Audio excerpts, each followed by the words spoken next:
Good morning. Good morning and welcome to the Unitarian Universalist congregation of Greater Naples. My name is Tony Fisher. I am always happy to serve this congregation as its minister and welcome you into this time together. I wish you were here in the sanctuary with us. We have a little bit of a larger crew this morning. We have a few young people here with us, and as well as Daniel and John and Stu and myself. So we're happy to have you with us. Come on in. It's great to have you here. Welcome to anyone who might be here for the first time. I hope you will make yourself known in the chat below the video here on Facebook. And if you would like, and I hope you would, to find out more about our congregation, you can certainly find out on our website, www.uunaples.org. And I would especially encourage you to connect with our congregational administrator to be on our mailing list so that you can get all the emails that go out telling of all the great opportunities for learning and fellowship that we offer each and every week. That address is office@uunaples.org. And I hope you'll do that. And welcome. There's so much going on here. We have things happening daily. We have yoga and we have meditation. We have educational opportunities. No small things that we offer on a daily basis. This morning we welcome a special guest to our service, both recorded and live from Louisville, Kentucky, Chris Crass. Chris is a longtime Unitarian Universalist activist, educator, and writer working to build powerful, working class-based, feminist, multiracial movements for collective liberation. He has been an organizer with Food Not Bombs, helped launch Catalyst Project, was a co-founder of the Colors of Resistance Network and the Heads Up Collective, was a member of Against Patriarchy Men's Group, and helped launch the national anti-racist network Showing Up for Racial Justice, which we know well as SURGE. After the service today, we'll all have an opportunity to join in conversation on Zoom with Chris, and I hope you'll take advantage of that opportunity. You'll also get a chance to talk with each other and enjoy each other's faces on the computer screen. And we'll be able to discuss this morning's topic as well. So I hope you will join us after the service on the Zoom link that you can find on our Facebook page, in our Sunday news, and hopefully plastered just about everywhere in the chat as well. Now let's take a deep breath as we center ourselves into our time of worship with this morning's meditation, this morning's prelude.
Come, you accidental pilgrims, you who find yourself on a journey of surprise and wonder.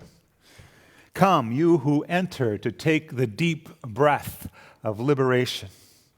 Come, you who seek a life of mindfulness and a place to try out your thoughts. Welcome to you who bring hearts of all kinds, heavy hearts, rusty hearts, hearts broke open in revelation, hearts full of love to share. Come to you who seek courage, and you who have more courage than you realize. Come to you who stand a bit to the side, gathering up the resources to claim your truth. Come, you who have been in a bubble, you who are poised for transformation. We begin our story each and every day, gathering courage, love, mindfulness, and a sense of purpose. We gather as people of all ages, of different abilities, different backgrounds, and different perspectives. We share a covenant, a direction for our shared journey, and a commitment to encourage and challenge one another to spiritual growth. The path will ask much from us. Let's move forward then with love. Let's move forward with appreciation for one another. Let's move forward knowing we are not alone. Whoever you are, whatever your gifts, you are welcome on this journey. Let's share our chalice lighting response found in your order on your screen. May this flame stir our hearts and remind us of our mission to be truly welcoming, to grow in mind and spirit, and to widen the circle of peace, justice, and love.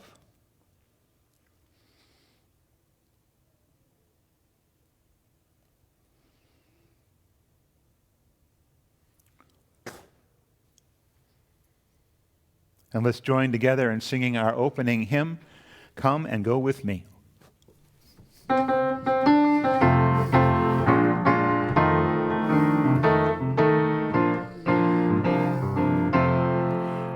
and go with me to that land. Come and go with me to that land. Come and go with me to that land where I'm bound, where I'm bound. Come and go with me to that land. Come and go with me to that land. Come and go with me to that land where I'm bound. There will be freedom in that land. There will be freedom in that land. There will be freedom in that land where I'm bound, where I'm bound. There will be freedom in that land. There will be freedom in that land. There will be freedom in that land where I'm bound.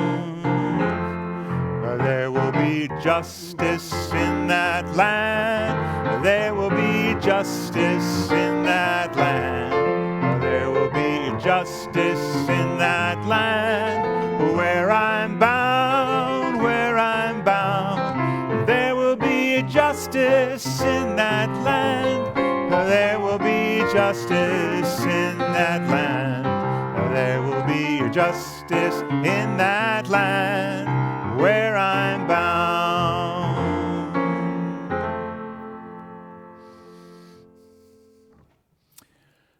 I think I could hear you singing out there.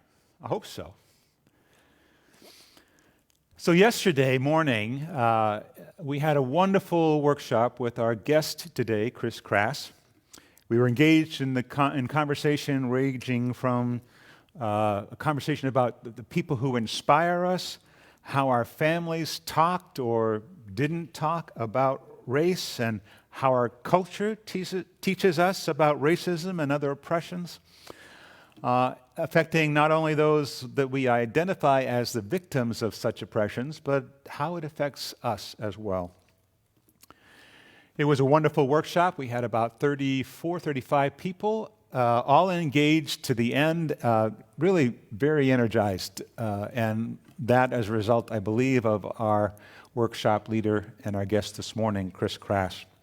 I want to show you about a 10-minute video right now that we created after the workshop with the Mouchette family. Kristen, Bob, and Mallory Mouchette stayed on a little afterwards to talk about how they experienced the workshop, and Chris as well, to share his thoughts about what he was trying to accomplish yesterday. So the video quality, it's Zoom, and so there's it's a Zoom video. So just sort of take a deep breath and be aware of that. But I think you'll enjoy this.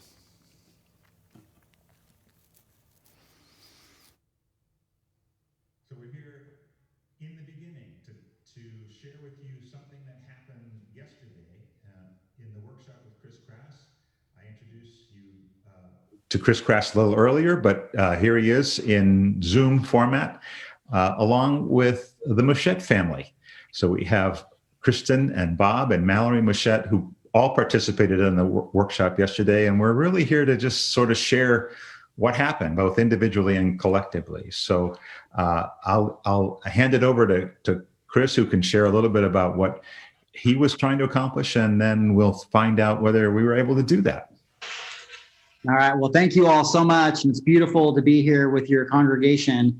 And the workshop, the primary goal was to help support people individually, collectively, to be awesome for justice. And the system of systemic racism, culturally, economically, politically, is deeply invested in keeping people divided from each other, keeping people feeling overwhelmed, powerless to make systemic changes for social justice, for racial justice. And one of the ways is to socialize white people into an acceptance of racism, into a silence about racism, and being ineffective then to challenge it, to speak about it, to have the about racial justice, take action for racial justice. So a key in the workshop then was to help people move from an I'm not racist idea into how can I be actively anti-racist and part of a culture and community in the congregation and in the larger community working for racial justice. So now I'll turn it over just to ask about any kind of moments that were meaningful for you, any kind of aha moments that you would want to share with your congregation, and turn it over to Bob first. Yeah, hi. Thanks for this, Chris. I really enjoyed the workshop this morning. And I have to say, the way you described it was actually my actual experience in this whole education process. I came in thinking, I'm not a racist, I'm a good person, I don't see color. And slowly through taking, I recently participated in the White Alley Toolkit. I've read several books, How to Be an Anti-Racist. And my whole mindset has just shifted tremendously to accepting that being not racist isn't enough, that I need to do more, and I've always wanted to do more. And I think the more that we meet and talk with people who are also in that journey to become an ally for people of color, it's just so helpful in preparing yourself for conversations that you're having with people who are maybe skeptical, people who are interested but not really knowing where to go. And I just think that all the issues that we've discussed and the tools and tips that we're getting is just invaluable in helping me to become more aware of the oppression that's going on in this country. And I strongly want to be an advocate. And Mallory, how about you?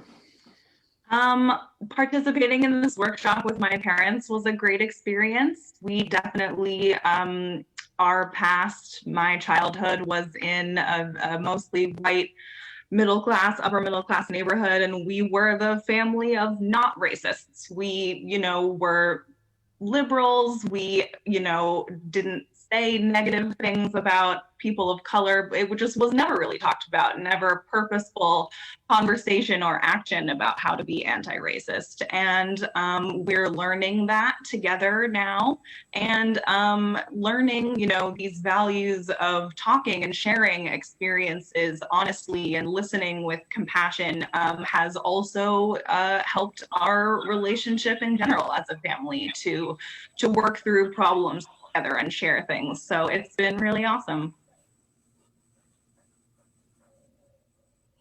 Mom is a little verklempt on this moment. This has been one of the best parts of this workshop, is having this conversation with my own family. One thing I circled on my piece of paper is, let's be literate in inspiration from the workshop. And that's the idea of not letting doing racial justice work get you down, or make you sad because you feel that you're always in an uphill battle. You have to choose love and connection, and the work has to be grounded in love. I think that's a very important takeaway for me. That's great. And Chris, you've been doing this work for so long. How do you personally hold joy in the work? Yeah, so I try when so you read the news and you hear about devastating things that are happening, whether it's, legislation being passed, or, different things that are reinforcing inequality, reinforcing, structural violence. I try to have a rule as much as I can of to try to read 3 inspiring things for every one really depressing, heart-wrenching, thing. So inspiring meaning how people are fighting back. So whenever you hear about something that's going on, there's always going to be people who have a better society, whether it's around climate change, whether it's around racial justice, whether it's around feminism, but looking for people who are putting forward a better idea, a better vision for society, and who are taking action. So always to try to remember that I need to find and bring in voices of inspiration, leadership, ways that people are working to build the world that we want, whether that's in history or in current reality. And so just really having a spiritual practice of looking for ways that people have throughout history and all around us today are to live the values of racial justice, of feminism, of collective liberation, both to help make it feel that I'm not alone, but to also really give me deep, soul nourishing, heartwarming examples that I can have the top of my mind, and not just the oppression that exists.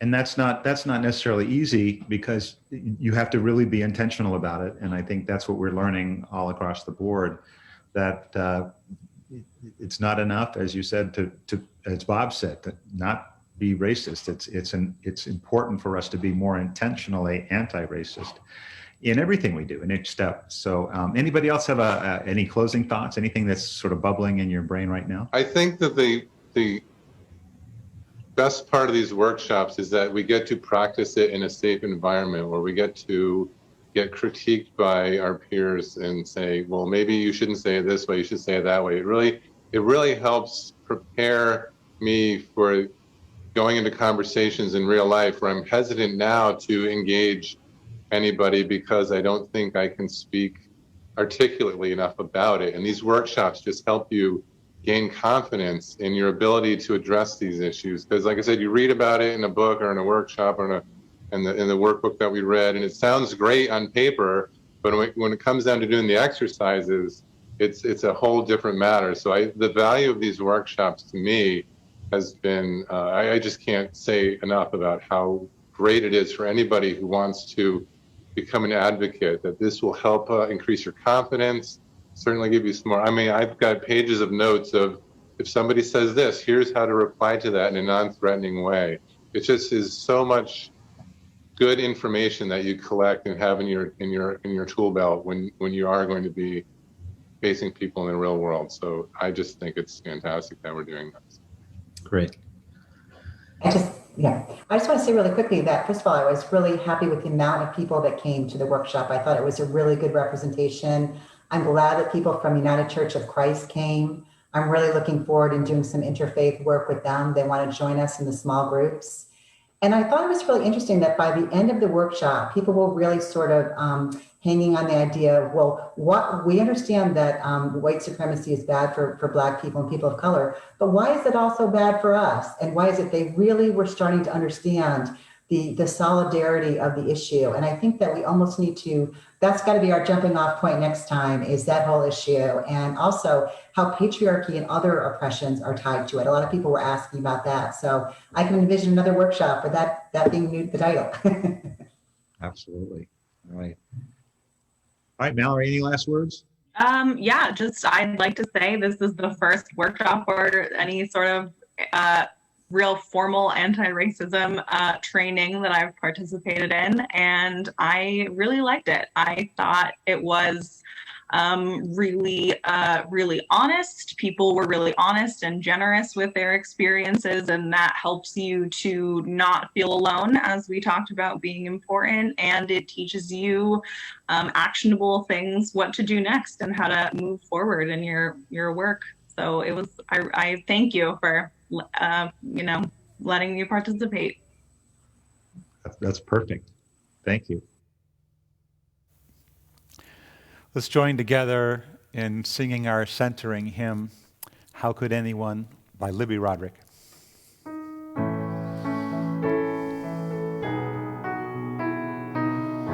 We'll sing it through twice. How could anyone ever tell you you were anything less than beautiful? How could anyone ever tell you you were less than whole? How could anyone fail to notice that your loving is a miracle? How deeply you're connected to my soul. How could anyone ever tell you you were anything less than beautiful? How could anyone ever tell you you were less than whole? How could anyone fail to notice that your loving is a miracle?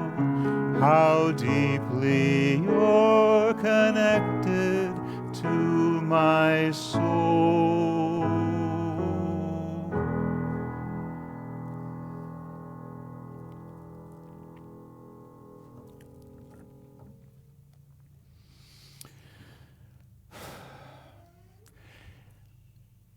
So believe it or not, this day marks our 1 year anniversary since we last were together in the sanctuary. In fact, a year and a week.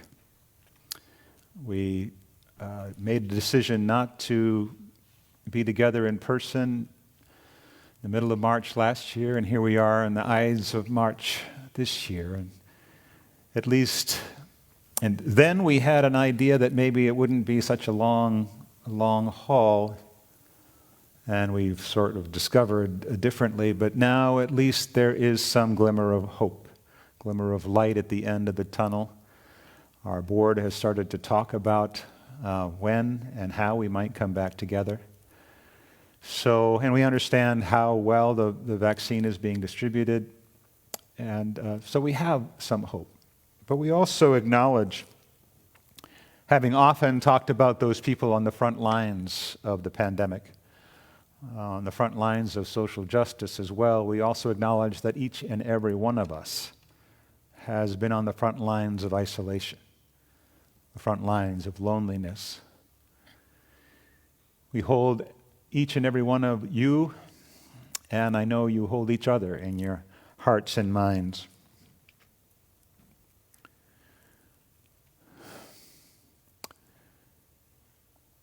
The year has been a difficult one, and yet here we are.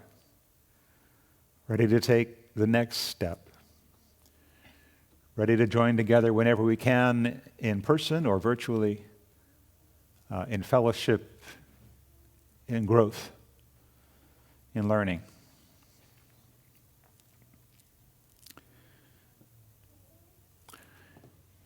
Our service today is one that's one of a series of services that we've had on the work of anti-racism. Work that we feel, regardless of time, place, pandemic or not, is critical in our own lives and in the world. So in that spirit, let's join in spoken and then silent and then musical meditation this morning.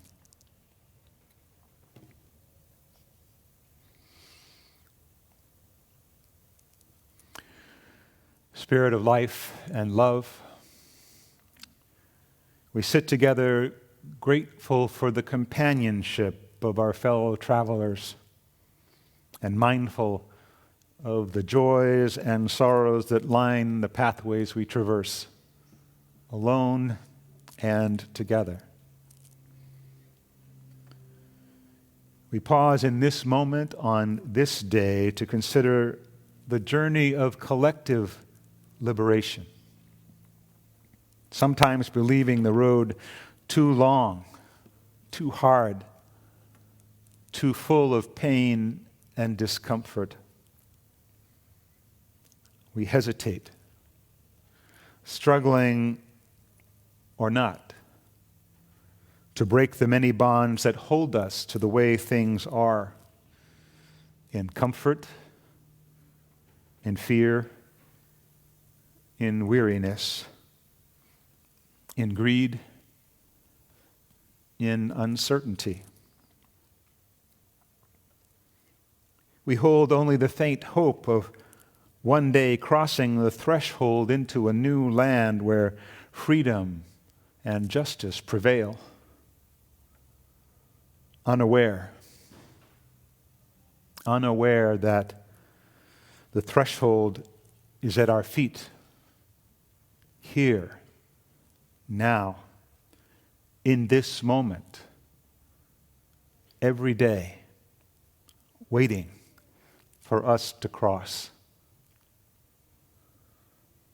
For it's not some future step that will bring us to that promised land,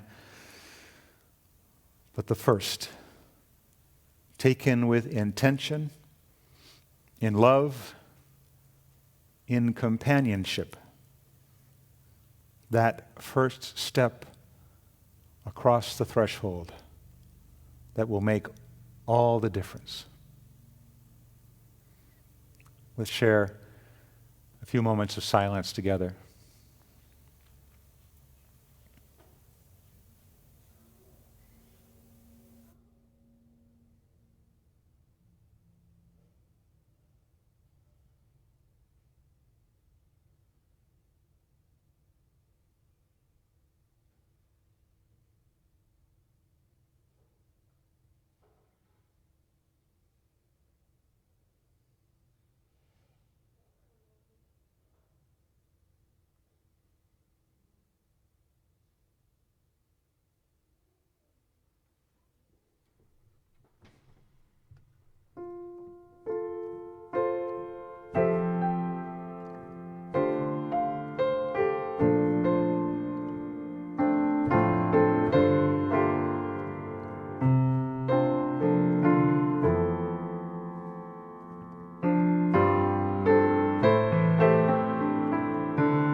Our reading this morning comes from our guest, Chris Krass, from his book, Toward a Collective Liberation, Anti-Racist Organizing, Feminist Praxis, and Movement Building Strategy.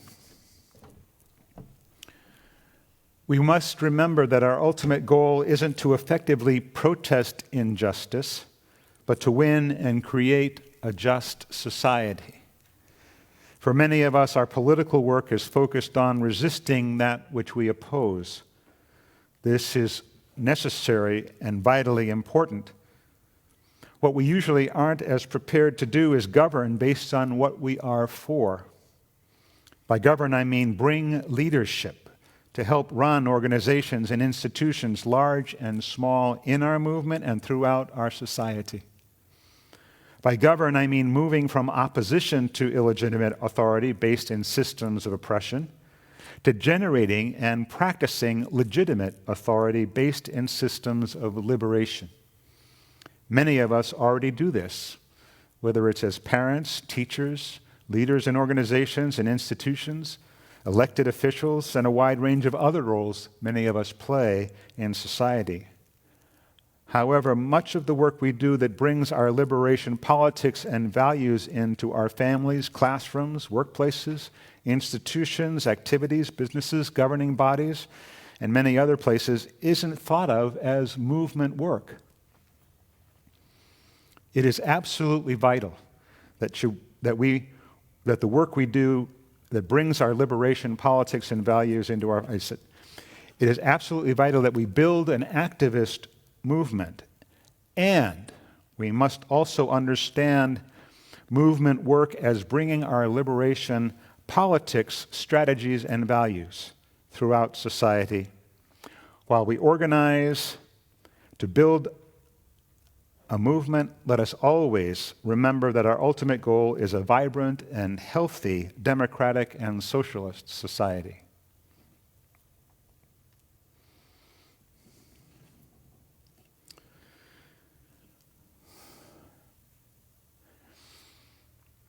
It is truly remarkable to me how much work is going on within this congregation all the time, despite the fact that we have been separated from one another for a year. The activities of committees, of our program council, of our board of trustees, of the garden crew, of our social justice initiatives, it's really remarkable how this work continues. And it speaks so much to the capacity, to the resilience, and to the purpose of the Unitarian Universalist congregation of Greater Naples.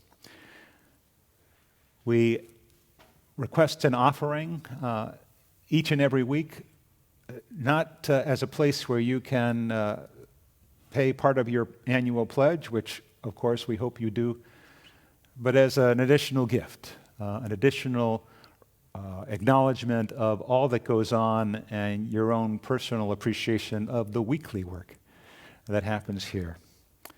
The address that you can send a check to is on your screen. You can also go to our website, which is also there, and push the donate button. So for the ongoing mission and work and joy of this congregation, the morning's offering will be gratefully received.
So we are grateful through the miracles of technology to invite into our time live from Louisville, Kentucky, Chris Crass. So Chris, it's great to see you. This is very exciting. We haven't done this before. I hope our congregation appreciates you and Daniel and everything that allows this to happen. So welcome. How are you doing today? I'm doing good. I'm so glad to be here with you all. Excellent, excellent. So we had a great day yesterday. I think there was a lot of energy in the Zoom space. And yet we didn't really get to know you as well as we might have in the limited time we had. So maybe you could share a little bit about about yourself and about how you got started in this work. Yeah, absolutely. And it was wonderful to get to know more people from the congregation and your neighbors with United Church of Christ, and also leaders with the local Surge chapter who are also members of the congregation. And so for myself, I had grown up with my parents really encouraging social justice values. And we talked some about race, but, mostly in the terms of treat everyone fairly, treat everyone equally, which was helpful. But I didn't really get much exposure to the history of racism, why, different economic inequality, racial inequality, how it existed today, the origins of it. And so my mind was really blown when in the early 90s, when I was a teenager in high school, the Rodney King police beating happened in Los Angeles, 30 minutes from where I was living and where I had grown up. And I assumed that, it was on video. There was no way that the police officers who brutally beat Rodney King, African-American motorist who had been pulled over for speeding and was brutally beaten, tasered, it was on videotape.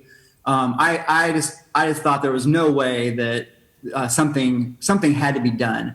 And so when the verdict came out of acquittal, and that verdict echoes over and over and over again as these trials for police brutality or police killing of Black people happen, the protest movement in Los Angeles erupted. And I mean, not just the protest movement, just everyday people taking to the streets. And conversations about race started happening all over the place that I had never been exposed to. And a friend of mine, one of the few Black friends that I had, he started talking to me about how white supremacy hurts me as a white person. And, I had grown up thinking that, I'm a good white person and my job is to try to help people of color and Black people overcome the racism that they experience, that my job was to be a good person and not racist and help people of color. And he started talking with me about how white supremacy raises white people to be illiterate about the real history of this country, economically, politically, culturally, but that it also malnourishes the hearts and souls of white people by teaching white people that they have nothing to learn from the cultures, the histories, let alone the justice movements from communities of color.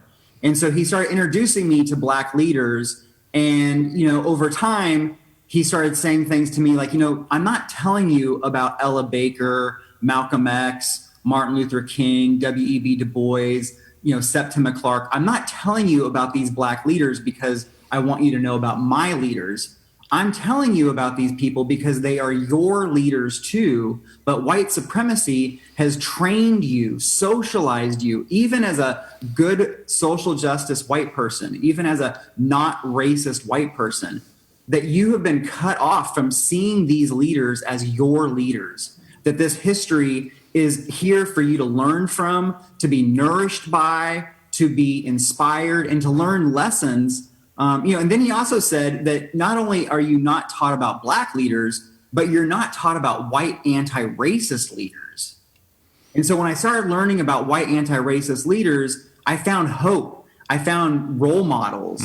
And what I learned was that anti-racism is a way that we overcome the divide and conquer of systems of oppression so that we can build the powerful multiracial movements we need to affect positive change on climate, on economic issues, on health and safety for our communities, on every issue that we care deeply about. Divide and conquer prevents us from being able to build the political power and build the cultural, social relationships of authentic connection, dignity, beloved community that allow us to live our values and win the kinds of changes we need. And that was deeply transformative for me. Absolutely. Yeah, and I know from personal experience growing up in a very white, affluent, or at least semi-affluent suburb of Boston, that those stories, those lessons were not at least intentionally taught. We might have picked them up in a project here or there if we were fortunate to stray in that direction, but for the most part, our culture was celebrated. Our history, as it was taught through our textbooks, was celebrated. And it takes a lot of both learning and unlearning to begin to get the richness that's there for us to know and learn and experience and appreciate. So I get it just from a personal experience. It takes a lot of unlearning and a lot of intentional learning to begin to find that. But were there any specific folks who, obviously the history is important and we need to understand that, but any particular folks who inspired you in the work that you're doing? Yeah, well, I didn't, as a young kid, I experienced my mom speaking up when, because I grew up in a family where there were white people who talked about race a lot, and I know in UU congregations will often say that, white people are really uncomfortable talking about race. Well, there's a lot of white people that are comfortable talking about race. It's just they're usually racist. And so I had racist white people in my family who talked about race and were making racist, not just comments, but racist worldview commentary on a regular basis. And my mom, she would argue back and she'd say, no, that's not right. That's not true. And what was really important, so as a young kid, I didn't necessarily have this moment of being like, wow, my mom is this incredible leader. And, I was deeply uncomfortable with the conflict that was happening at the table. And, but that happened over and over and over again as a 4-year-old, a 7-year-old, a 12-year-old. And when I look back on that, I realized that my mom wasn't just trying to engage in debate with my grandfather or uncles. She also knew that all these kids, me, my brother, my cousins, were all sitting around the table hearing all of this. And so in many ways, she was speaking to us, letting us know that, no, this is not right. This is not true. There's another way to think about this.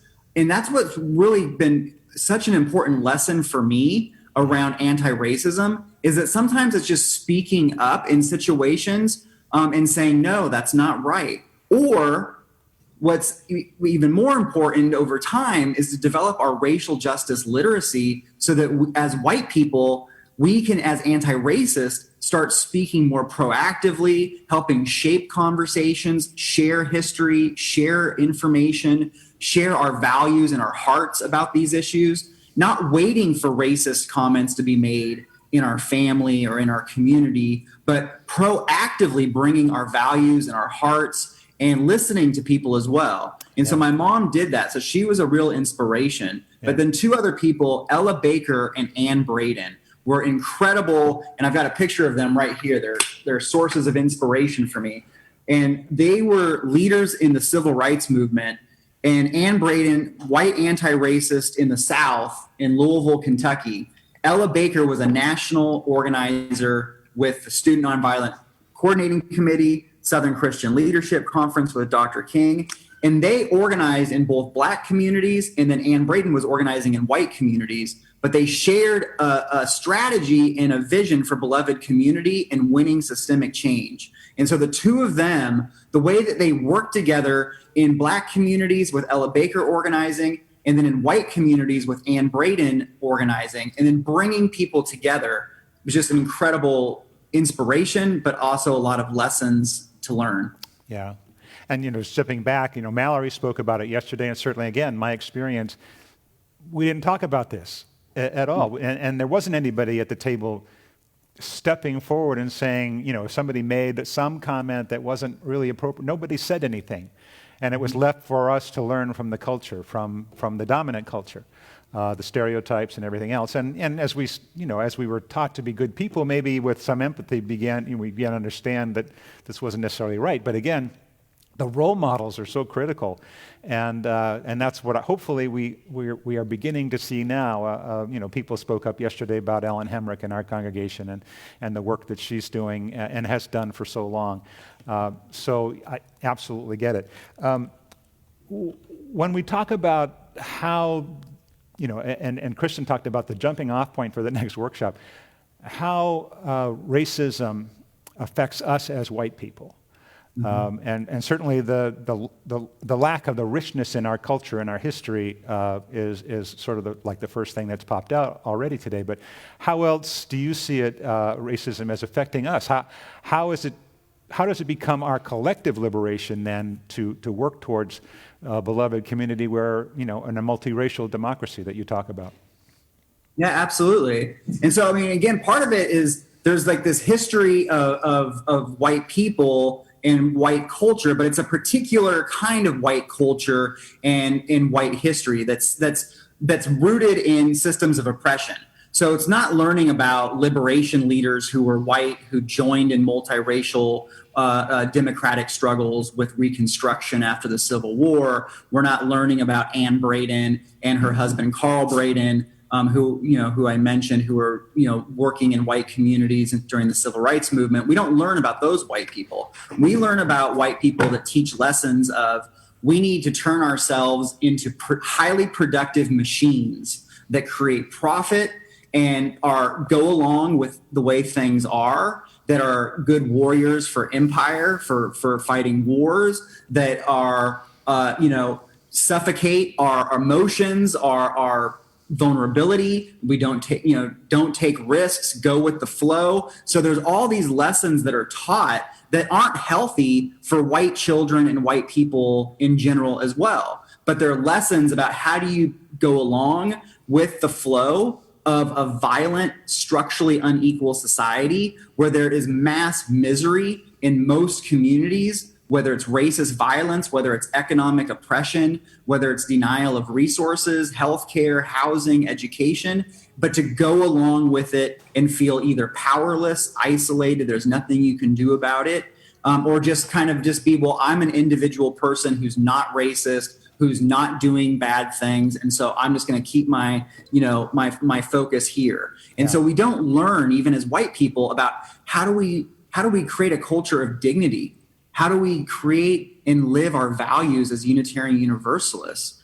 So even though as a young white person, I saw people that looked like me all around me in the classroom, most of them were people who were perpetuating values and logic that goes against our values, that supports structural inequality, that supports supremacy systems. So for white people, connecting to a nourishing historical and contemporary culture and learning about justice movements that are multiracial, that are people of color, Black, Indigenous led, and learning about white anti-racists, whether it's, Ellen Hemrick, and Kristen and the Tarot folks in your congregation, but also people all over the country, and starting to feel a deep connection that nourishes our hearts and our souls to living our values in powerful, effective ways. Yeah, we could also mention the folks from the United Church of Christ, the Naples Church of Christ, that joined us yesterday in that, and they're equally passionate.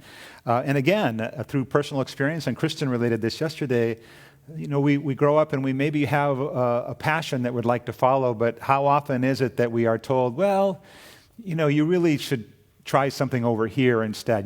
For me, it was music, and actually identified that I might want to be a minister early, but that's really not where you can be productive and support a family. Kristen mentioned that women's studies was something that really inspired her in her college studies, but again, the family business and that kind of thing just sort of pushed her in another direction. So how many of us sort of are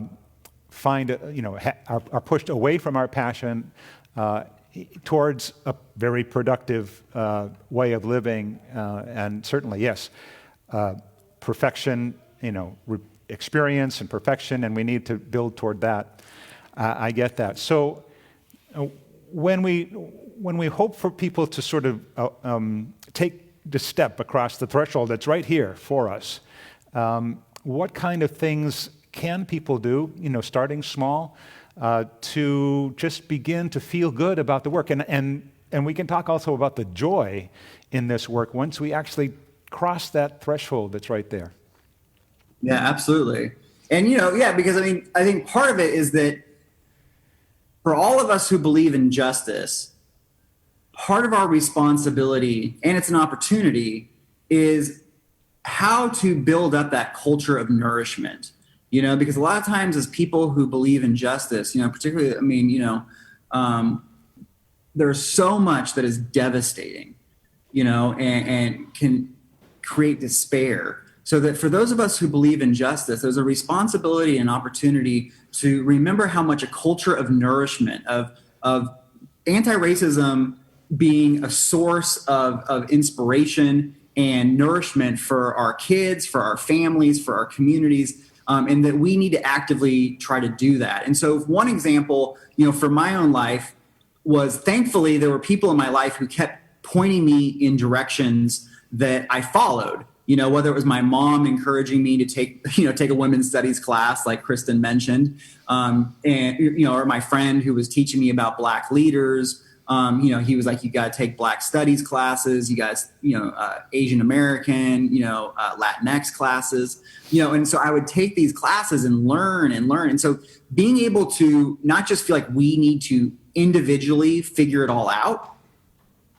but to listen and look to people who are inspiring leaders, who are living our values in powerful ways, whether, again, like the folks with the Tarot group, whether it's, Ellen Hemrick and the Surge chapter, being able to look to the people who are doing work and joining and participating in what they're doing and asking, how can I get involved? Or what's something that I can do? But trying to break it down, because it can feel overwhelming.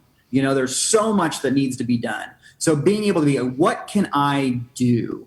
What is one thing that I can do? Because once you start moving yourself into the river of multiracial democratic justice work, you start to feel the flow, and you start to feel like your energy, your activity is now joining with thousands and thousands of other people. And that's what starts to make the big differences in our community. Yeah, so being able to take a step and look to the people who are already leading in this work and joining in, asking, how can I get involved? Don't feel like you got to figure this out all by yourself. Right. There's so much out there to participate in, and this congregation is a beacon of incredible activity that you've already mentioned. So getting involved with the people who are leading this work and taking those initial steps and just trusting that we make the road by walking. Right.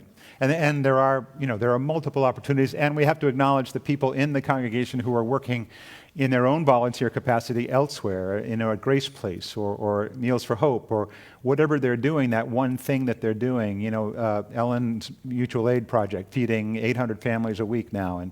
And we have another group that's led by another congregant, the Crohn's Charity Foundation, that's doing similar kind of food justice work. And we have our own weekend meals programs. We have, there's lots of ways where one small thing, just ask if you can help. And I recognize, too, that we need to have more opportunities for people to do that so that we can begin to feel, all of us, the flow. So I very much appreciate that. So we need to sort of wrap up. Do you have any sort of things you'd like to leave the congregation with? Yeah, I'll say that Unitarian Universalists, I'm a Unitarian Universalist, and I love the work, our spiritual practices, our commitment to justice. I'd say the one thing is, oftentimes our social justice activity and our spiritual practices or ways that we connect to sources of nourishment and inspiration can sometimes be separate spheres. And so when we take yes, we need to be taking action for social justice, for racial justice, anti-racism, and to always remind ourselves and try to bringing in sources of nourishment, whether that is, again, being able to, pray together or sing together or meditate together or, be in communion with each other. But then also, again, that learning about those who've come before us and learning about leaders around us is just such an important way to stay nourished and inspired and hopeful. Great. Thank you so much. Thank you for the workshop yesterday. Thank you for this conversation this morning. It's just so enriching for me, and I hope for everybody that's watching and will watch this. I hope that you will all of you join us if you're here live with us. Join us on the Zoom conversation that's set up to follow just about now. We'll finish up the service. The link will be there on the Facebook page. I think it's also in the Sunday News, and we can send it out again if we need to. So join us starting just about now. Chris will be there. Our tarot team will be there. So let's close our service with the benediction from Margaret Braxton. Once upon a time, I was. Now I am. Someday I will become. Once there was, now there is. Soon there will be, and someday there surely shall be. Once upon a time we were. Now we are. And someday, hallelujah, we will surely become. Glory, glory.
Thank you.